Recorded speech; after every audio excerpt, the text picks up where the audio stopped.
उत्तराखंड की सियासत में इन दिनों फेरबदल का फॉर्मूला गरमाया हुआ है। धामी सरकार जहां अपने 3 साल के कार्यकाल का जश्न मनाने की तैयारी कर रही है, वहीं कैबिनेट में बड़े बदलाव के संकेत मिल रहे हैं। नवरात्र आते आते धामी कैबिनेट का नया स्वरूप देखने को मिल सकता है।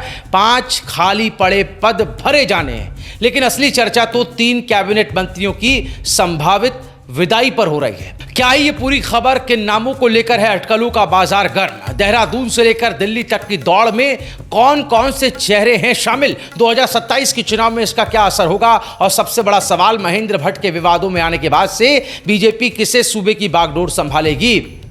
उत्तराखंड से 2400 किलोमीटर दूर इस बात का फैसला होगा। ये सब आपको इस डिटेल में वीडियो के अंदर जानने को मिलेगा। आखिर तक जरूर देखिएगा। पसंद आए तो लाइक, कमेंट और शेयर भी कीजिएगा। और ऐसे ही अपडेट्स के लिए, ऐसे ही विश्लेषण के लिए, खबरों के लिए हमारे चैनल को अभी सब्सक्राइब कर लें। मुख्यमंत्री पुष्कर सिंह धामी हाल ही में दिल्ली गए तो सियासी गलियारों में कयास लगे कि ये दौरा कैबिनेट फेरबदल से जुड़ा हो सकता है, लेकिन ये यात्रा पर्सनल थी। एक विवाह समारोह में शिरकत करने के लिए पहुंचे थे मुख्यमंत्री। हाँ, इतना जरूर है कि कैबिनेट को लेकर अंतिम मोहर दिल्ली दरबार में ही लगेगी। नहीं, इस बार मंत्रिमंडल की बात नहीं हुई है, क्योंकि इस बार मैं व्यक्तिगत कार्यक्रमों में गया था और मुझे कुछ समारोह में भी शामिल होना था कुछ जगह। सर, एक आखिरी सवाल। इसीलिए आने वाले दिनों में धामी की एक और दिल्ली यात्रा तय मानी जा रही। सूत्रों के मुताबिक जो ड्राफ्ट तैयार किया गया उसमें जातीय और क्षेत्रीय समीकरणों को साधने की पूरी कोशिश की गई। खासकर पंजाबी समाज के प्रतिनिधित्व को लेकर चर्चा गर्म है। अगर इस समाज से किसी विधायक को कैबिनेट में जगह मिलती है तो यह बड़ा राजनीतिक संदेश होगा। इसके अलावा सवाल ये भी कि पार्टी ब्राह्मण चेहरे को आगे रखेगी या दलित चेहरे को। अगर दलित कार्ड खेला गया तो पूर्व कैबिनेट मंत्री खजानदास रेस में सबसे आगे माने जा रहे हैं। वहीं वरिष्ठ विधायक विनोद चमोली का नाम भी चर्चा में है। दोस्तों, नवरात्रि का समय है, ऐसे में महिलाओं को प्रतिनिधित्व देने की चर्चा, उनको भी आगे करने की चर्चा जोर पकड़ रही है। पार्टी महिला मोर्चा को की जो राष्ट्रीय महामंत्री हैं दीप्ति रावत भारद्वाज और विधायक आशा नौटियाल 2 मजबूत कंटेंडर हैं जिनको इस रेस में माना जा रहा है। अगर इनमें से किसी को मौका मिलता है तो उसका राजनीतिक असर दूर तक दिखेगा। हम राज्य स्तर की बात नहीं कर रहे, राष्ट्रीय स्तर पर अगर बीजेपी को भी देखें तो बीजेपी ने बहुत सरप्राइज देने वाले, चौंकाने वाले जो है निर्णय लिए हैं महिलाओं के पक्ष में। आप दिल्ली के मुख्यमंत्री देख लें, उत्तराखंड में आप देख लें कि स्पीकर जो बनाया ऋतु भूषण खंडूरी को बनाया।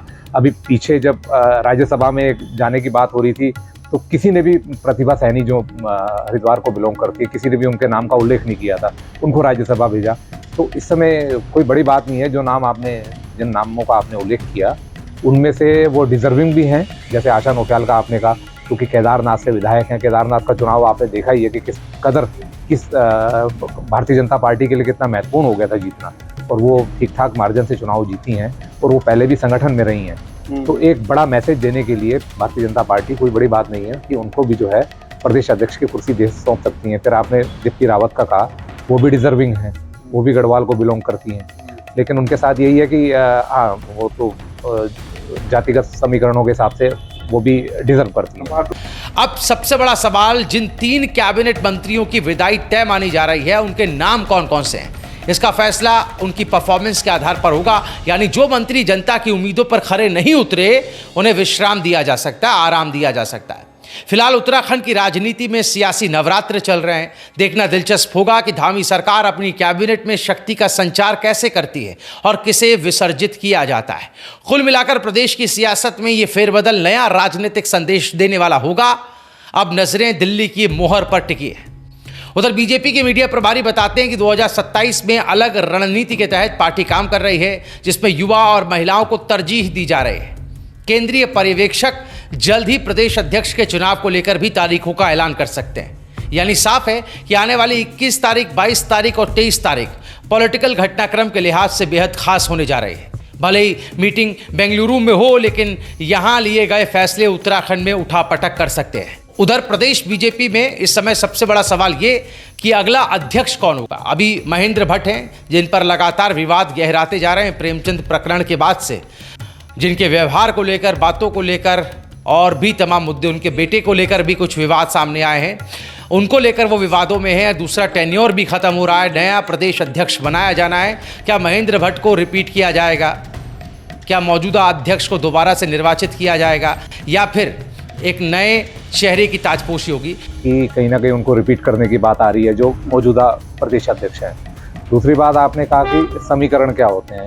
देखिए, इस राज्य को हमने शुरू से देखा है गठित होने के बाद से कि यहाँ पर सरकार हो या संगठन हो, दोनों में जो है सामाजिक और क्षेत्रीय संतुलन को साधते हुए ही पॉलिटिकल पार्टियां जो हैं संगठन का भी विस्तार करती हैं और सरकार में भी विस्तार करती हैं।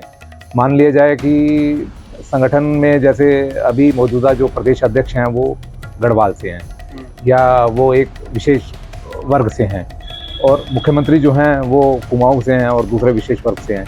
तो इसी तरह के समीकरण देखने को मिले हैं आज तक। अब कोई बड़ा फेरबदल हो जाए तो कह नहीं सकते। तो ये बात तो निश्चित है कि मुख्यमंत्री क्योंकि कुमाऊं से आते हैं, दूसरे वर्ग से आते हैं, तो प्रदेश अध्यक्ष उस हिसाब से जो पार्टियां आज तक जो परिपाटी रही हैं यहाँ पर, वो गढ़वाल से ही होना चाहिए, प्रदेश अध्यक्ष होना चाहिए, और किसी अगर सामाजिक दृष्टि से देखें तो किसी दूसरे वर्ग से होना चाहिए।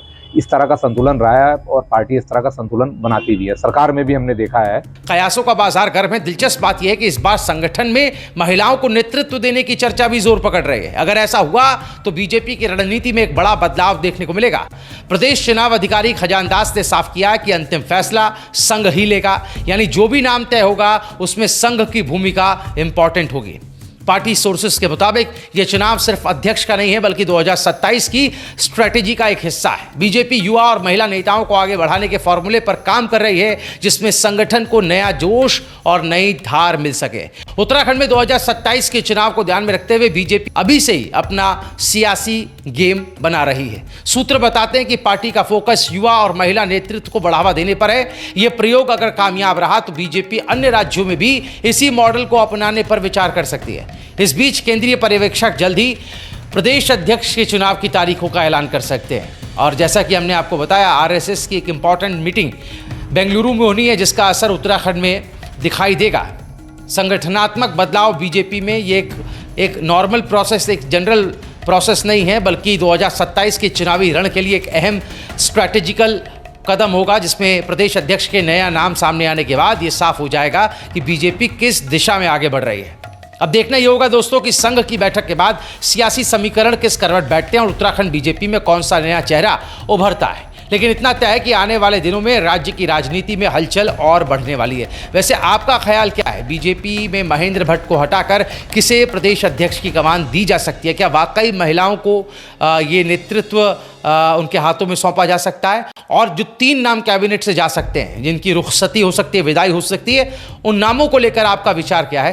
कमेंट जरूर कीजिएगा। आपके कमेंट को हम अपनी अगली वीडियो में जरूर शामिल करेंगे। इस वीडियो को ज़्यादा से ज़्यादा शेयर कीजिएगा। उत्तराखंड में जो भी सियासी हलचल चल रही है, हर सियासी हलचल पर, हर पॉलिटिकल अपडेट आपको मिलेगी राय शुमारी पर। अभी चैनल को सब्सक्राइब कर लें। धन्यवाद।